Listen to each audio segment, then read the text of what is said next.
Баршаңызға сәлем достар, менің каналыма қош келдіңіздер. Бүгін мен каналымда қазақтың ұлттық тағамдарының бірі жент дайындайтын боламыз.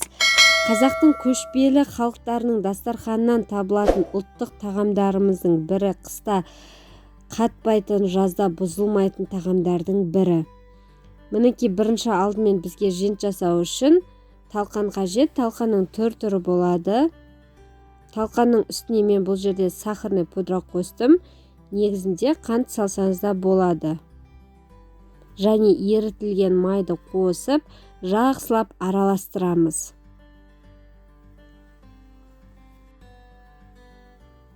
Алдымен қасықпен, содан кейін қолмен араластыра берсеңіз де болады.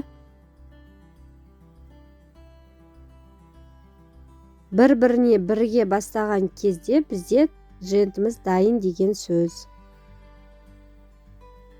Мінекей қараңыздар, формасын осылай ұстап көргенде жақсы ұстаса, бізде дайын.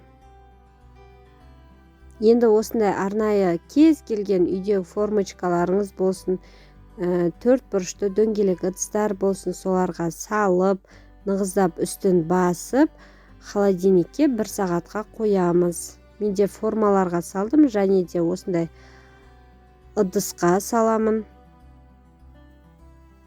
Жентті біз шай дастарханға қоямыз. Дәмін ерекше сақтайтын, бұзылмайтын ұлттық тағамдардың бірі.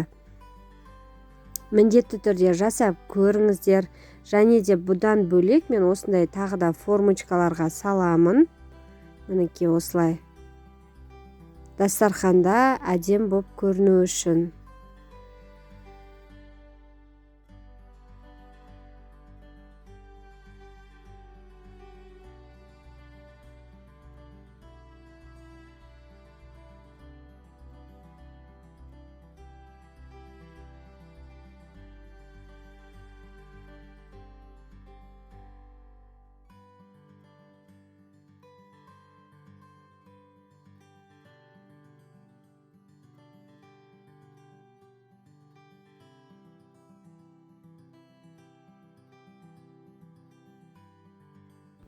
Енді дайын болған жентімізді 1 сағатқа тоңазытқышқа, яғни морозилникке қойып қоямыз.